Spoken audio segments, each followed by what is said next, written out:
Nahmaduhu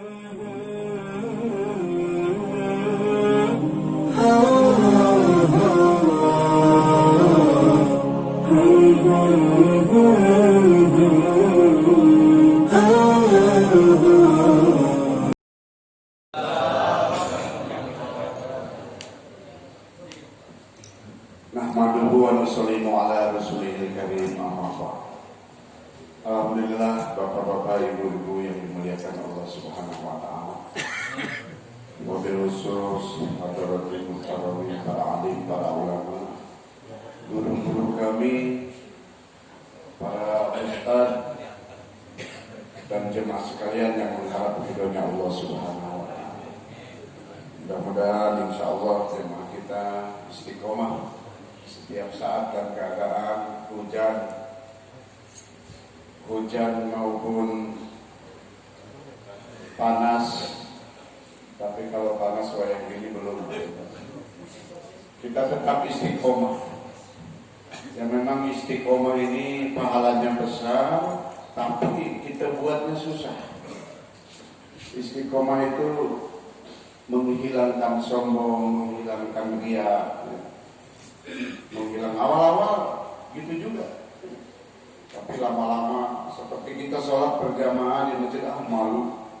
Tapi lama-lama, ya saya di rumah satu, kalau di masjid 27, lama-lama hilang tuh 27-nya tuh, udah ingat lagi. Tapi ya tetap dicatat 27. Bapak hadirin yang dimuliakan Allah Subhanahu wa taala, masih beringus-ingus. Ada cerita sedikit. Pendengaran saya tadi Riyadhus Shalihin, si ini terus wah ngumpul tidak ada orang. Mobil-mobil biasa kan ciri-cirinya mobil panjang, motor banyak. Subhanallah. Begitu, oh mungkin di musolanya yang Riyadhus Shalihin kan ada, saya ngisi maulid di situ tuh kemarin. Tidak ada juga. Mutar saya. Udah mutar, wah udah pada sholat. Saya mampir di rumah sakit. Dan mampir di rumah sakit, lain ini bacaannya tuh, lain di bacaannya. Subhanallah. Wah, karena daripada hati saya nggak enak, lebih baik saya mufakat, sholat sendiri. Akhirnya udah salam. Oh, baru teringat sasana, dekat sasana. Oh, ngejar ke sini, baru nongol di situ. Saya minta untuk bisa menyampaikan. Ya Allah, maka masih beringus-ingus nih. Ya, jadi biasanya kalau masbuk ketinggalan tuh malu, tapi kalau udah istiqomah malu. Apa malu kan gitu kan? Memang niat dari rumah tuh untuk ikut suling kan gitu. Subhanallah. Itulah jemaah sekalian yang mengharap ridhonya Allah Subhanahu wa taala. Lagi dan lagi kita bersyukur kepada Allah Subhanahu wa taala bahwa henti-hentinya Allah Subhanahu wa taala berikan nikmat kepada kita. Terutama nikmat yang nampak sekali, Allah sayang dengan kita. Jadi pada saat ini kebanyakan kita semua memaknai kasih sayang itu, oh kalau gaji kita naik, Allah sayang dengan kita, pangkat kita naik, Allah sayang kepada kita. Itu yang nyaman-nyaman dianggapnya itu memang sayang. Padahal jemaah sekalian, itu semua adalah bentuk ujian. Bentuk ujian daripada Allah Subhanahu wa taala. Karena memang di dunia ini ad-dunya darul imtihan, tempat untuk diuji. Sehingga siapa sih yang amalnya menjadi baik? Tapi kalau kita memahami bahwasanya kasih sayang Allah yang sebenarnya, cintanya Allah yang sebenarnya kepada kita, manakala kita, diri kita, harta kita, waktu kita digunakan untuk ketaatan kepada Allah. Itu namanya sayang. Kalau diuji kita, apalagi yang berat-berat, diuji yang berat-berat, ya Allah, kalau iman kita lagi lemah, sidak mah tak sholat tak apa sehat, sidak mah tak sholat tak apa tak ibadah, duitnya banyak, sidak mah baca tak sholat tak ibadah, baca silaturahmi tak apa, tapi mobilnya, rumahnya di mana-mana, subhanallah, bukan jadi ukur. kita maaf ya terbalik. Kalau kita diuji sedih, nangis karena merasa Allah tidak adil dengan kita. Tapi begitu naik pangkat, motong kambing, motong sapi, undang orang. Umpamanya lah, kalau di sini sih tidak ada di kampung saya, tapi kayaknya di sini tuh tidak ada beda. Naik pangkat, tapi saya rasakan memang diketahui orangnya ahli apa namanya, ahli ngajak makan. Contohnya di sini nggak salah habis ini, maka mudah-mudahan di sini ada ya. Bu bagian ke Pontianak. Pak, nanti ikut saya ya. Terus kemana lagi nih?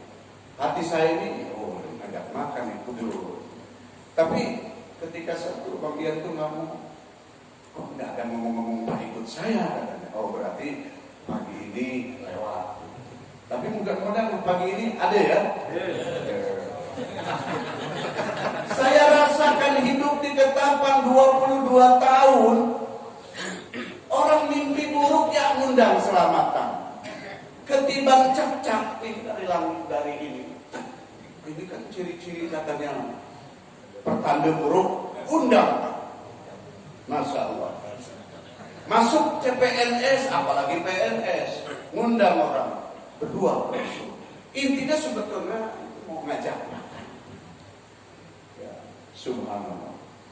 Nah, kadang-kadang kita terbalik. Padahal ketika kita naik pangkat, ketika kita diangkat derajat, itu adalah musibah, amanah.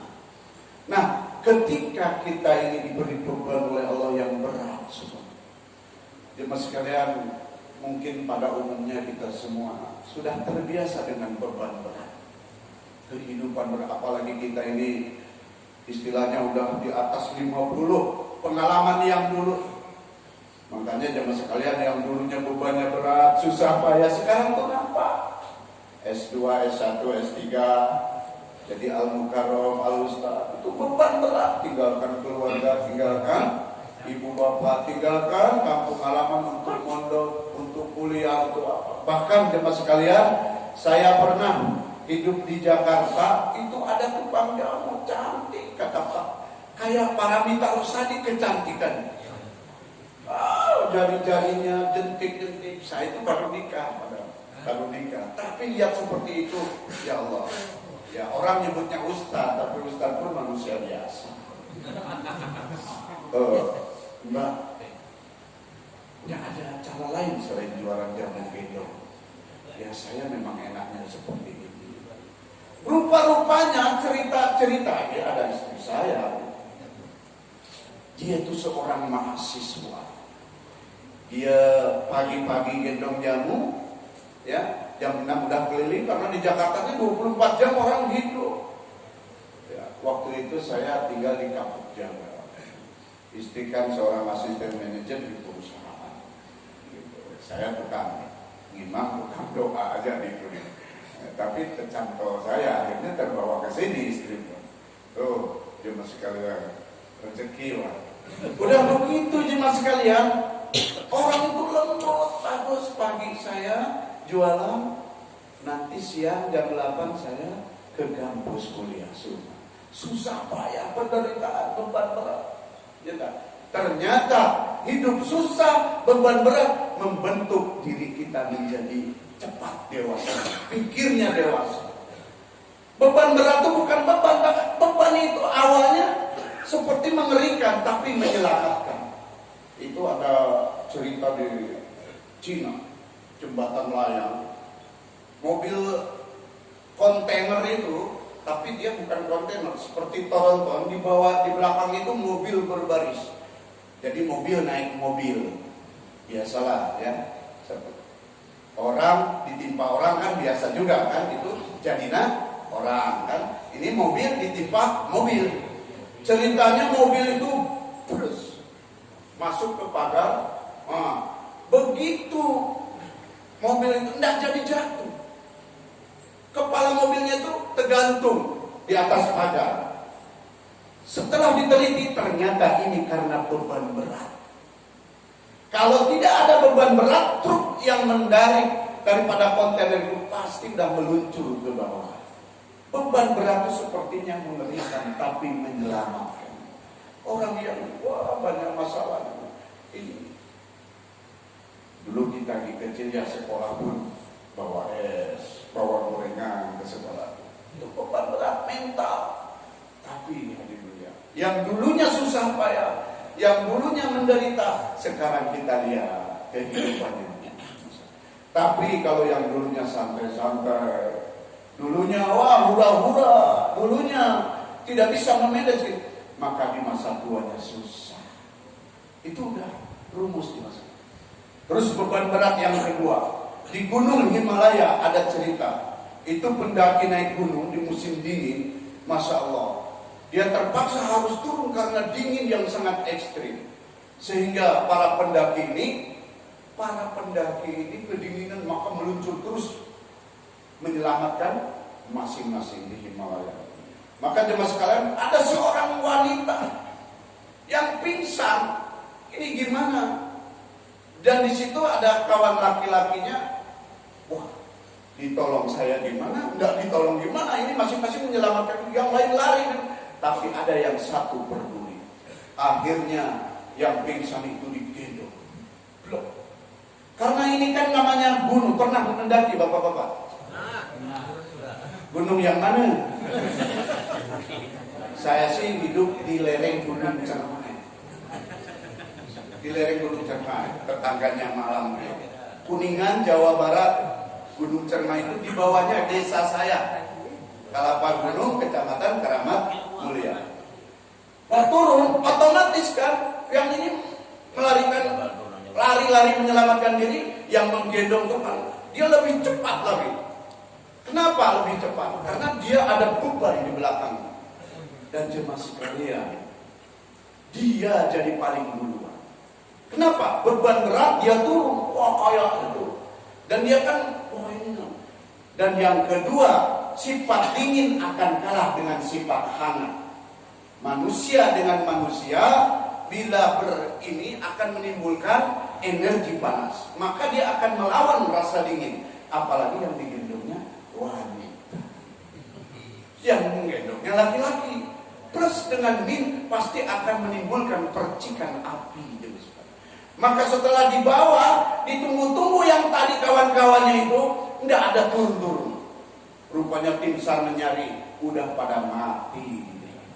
Beban berat nampaknya bermasalah, tapi ternyata beban itu menyelamatkan. Sedikit, mudah-mudahan manfaat, singkat, padat, dan kita niat amal dan sampaikan kepada saudara kita yang lain apa-apa yang baik. Maka kita bersyukur kepada Allah, manakala kita diberi kekuatan untuk taat, itu tanda kasih sayang Allah. Dan ketika kita diberi beban berat, itu adalah membentuk diri kita cepat dewasa. Dan jemaah sekalian, Masya Allah, beban berat itu akan menghasilkan kita menjadi orang yang sukses. Wabillahi taufiq wal hidayah. Wassalamualaikum warahmatullahi wabarakatuh.